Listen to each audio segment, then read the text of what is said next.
ഈ തെരഞ്ഞെടുപ്പിൽ വളരെ കൃത്യമായി പ്രതിപക്ഷം പ്രയോഗിച്ചൊരു തന്ത്രമുണ്ട്. എന്താണെന്നറിയാമോ? വികസന വിഷയങ്ങളൊന്നും ചർച്ചയാകാതിരിക്കാൻ പ്രത്യേകം ശ്രദ്ധിച്ചു. എല്ലാ ചർച്ചകളും സ്വർണ്ണക്കൊള്ളയിലേക്ക് കൊണ്ടുവന്നു. എല്ലാ ചർച്ചയും സ്വർണ്ണക്കൊള്ളയിലേക്ക് കൊണ്ടുവന്നു. ആ സ്വർണ്ണക്കൊള്ള മാത്രം ചർച്ച ചെയ്യാൻ തീരുമാനിച്ചു. ഇന്നിപ്പോൾ മലയാള മനോരമയുടെ 7ാമത്തെ പേജിൽ പോലും മലയാള മനോരമയ്ക്ക് പോലും എഴുതേണ്ടി വന്നിരിക്കുന്ന ഒരു കാര്യമുണ്ട്. ഞാനതിന്റെ ടൈറ്റിൽ ഒന്ന് വായിക്കാം. 1.5 പതിറ്റാണ്ടിനിടെ കേരളം വളർന്നു 3.5 മടങ്ങോളം. 2011-12 മൊത്തം ആഭ്യന്തര ഉൽപ്പാദനം 3.64 ലക്ഷം കോടി. അവിടെ നിന്ന് ഈ പിണറായി സർക്കാർ ഇറങ്ങിപ്പോകുന്ന സമയത്ത് 12.49 ലക്ഷം കോടി. എത്രയാ മടങ്ങി? 3 മടങ്ങ് 4 മടങ്ങ് വർധനമുണ്ടായിരിക്കുന്നു. 10 വർഷം കൊണ്ട് ഇരട്ടിയിലേറെ നമ്മുടെ സംസ്ഥാനത്തിന്റെ ആഭ്യന്തര ഉൽപ്പാദനം GSDP വർദ്ധിച്ചിരിക്കുന്നു. എഴുതുന്നത് മലയാള മനോരമയാണ്. അതിന്റെ അവസാനത്തെ ഒരു വാചകം കൂടി ഞാനൊന്ന് വായിക്കാം. പ്രളയമടക്കമുള്ള പ്രകൃതി ദുരന്തങ്ങളെയും കോവിഡിനെയും കേരളം അതിജീവിച്ചെന്ന് വ്യക്തമാക്കുന്നതാണ് കണക്കുകൾ. 2011-12 3.64 ലക്ഷം കോടിയായിരുന്ന സമ്പദ് വ്യവസ്ഥ 2016 6.35 ലക്ഷം കോടിയാവുന്നു. അവിടെ നിന്ന് 2024-25 വീണ്ടും ഇരട്ടിയോളം വളർന്ന് 12.49 ലക്ഷം കോടിയാവുന്നു. UDF-നെ സംബന്ധിച്ച്, പ്രതിപക്ഷത്തെ സംബന്ധിച്ച് ഒരൊറ്റ തന്ത്രമേ മുന്നിലുള്ളൂ.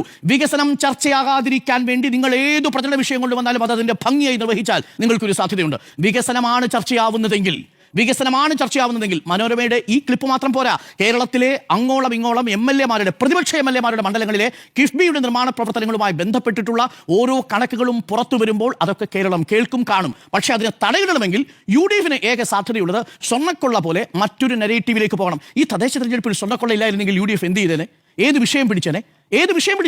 ഇപ്പോൾ ഇന്നിപ്പോൾ മുഖ്യമന്ത്രിയുടെ വാർത്താ സമ്മേളനത്തിൽ പറഞ്ഞൊരു പ്രധാനപ്പെട്ട കാര്യമുണ്ട്. നേറ്റിവിറ്റി ID കാർഡ് കൊടുക്കാൻ പോവുകയാണ്. അത് ഇവിടുത്തെ ന്യൂനപക്ഷങ്ങളെ ഏറ്റവും കൂടുതൽ പോസിറ്റീവായിട്ട് കരുതുന്ന ഒരു നടപടിയല്ലേ? രാജ്യമെമ്പാടും ഈ പറയുന്ന പൗരത്വ നിയമത്തിന്റെ വലിയ ഭീഷണി ഉണ്ടാകുമ്പോൾ സംസ്ഥാനം ഒരു പുതിയ ആശയം കൊണ്ടുവരികയാണ്. ഇങ്ങനെയൊക്കെയാണ് നമ്മുടെ സംസ്ഥാനം പ്രതിരോധിക്കാൻ ശ്രമിക്കുന്നത്. കരോൾ സംഘത്തിനെതിരെ മറ്റു സംസ്ഥാനങ്ങളിൽ അതിക്രമം നടന്നിട്ട് കേസെടുക്കാതിരിക്കുമ്പോൾ ഇവിടെ കേസെടുക്കുന്നത് എന്തുകൊണ്ടാണ്? ഇവിടെ അതിന് സംസ്ഥാന സർക്കാർ പൂർണ്ണ പിന്തുണ നൽകുന്നത് എന്തുകൊണ്ടാണ്? അങ്ങനെയുള്ള നിലപാടുകൾ ചർച്ച ചെയ്യപ്പെടാതിരിക്കുക എന്നത് മാത്രമാണ് UDF-ന് മുന്നിലുള്ള ഒരേ ഒരു സ്ട്രാറ്റജി. അത് കണക്കു പറഞ്ഞ് UDF എങ്ങനെയാണ് ഈ തെരഞ്ഞെടുപ്പിനെ അത് നേരിടാൻ പോകുന്നത് എന്നുള്ള തന്ത്രം കൊണ്ടുവരണം. തുടർഭരണം ഒപ്പം കിട്ടുമോ? തുടർഭരണം സംശയം എന്താ? നിലവിലുള്ള ഈ അവസ്ഥയിൽ എന്താണ് UDF-ന്റെ മറുഭാഗത്തുള്ള സ്ട്രാറ്റജി? എന്താണ്? ഏത് കാര്യത്തിലാണ് നിങ്ങൾ ഈ സർക്കാരിന്റെ ഭരണം മോശമാണെന്ന് വിലയിരുത്തുക? ഞാനതാ ചോദിക്കും. ഞാൻ ഈ കഴിഞ്ഞ ചർച്ചകളെല്ലാം ചോദിച്ചുകൊണ്ടിരിക്കുന്നത് ഏതെങ്കിലും ഒരു വകുപ്പിന്, ഇപ്പോൾ ഒരു സർക്കാർ ജനറൽ ആശുപത്രിയിൽ രാജ്യത്ത് ഇതാദ്യമായി ഒരു ഹൃദയമാറ്റ ശസ്ത്രക്രിയ നടന്നിരിക്കുക. നമ്മുടെ സംസ്ഥാനത്താ. അതിൽ അഭിമാനമില്ലേ? അതിനെന്താ ആരോഗ്യവകുപ്പിനെ പഴിക്കാൻ എന്താ ഉള്ളത്? അത് നമ്മുടെ സംസ്ഥാനത്ത് കോട്ടയം മെഡിക്കൽ കോളേജ് നേടിയ നേട്ടങ്ങൾ എത്രയാ? എത്ര പേരാണ് ചികിത്സ തേടി പോയത്? ഇതിൻ്റെ എല്ലാം കണക്കുകൾ നമ്മുടെ മുന്നിലില്ലേ? അപ്പോൾ വസ്തുതകൾ പറഞ്ഞുകൊണ്ട് നമ്മൾ ഈ തെരഞ്ഞെടുപ്പിനെ നേരിട്ടാൽ അത് LDF-ന് അനുകൂലമാകും. വസ്തുതയെ മറച്ചു വെച്ചുകൊണ്ടുള്ള ഒരു പ്രചരണ വേലയ്ക്ക് ഒരു പാരടിഗാനം സഹായിച്ചതുപോലെ, ഒരു സ്വർണ്ണക്കൊള്ളയുമായി ബന്ധപ്പെട്ട വിഷയം സംഭവിച്ചതുപോലെ ഒരു വിഷയം വന്നാൽ അത് പ്രതിപക്ഷത്തെ സഹായിക്കും.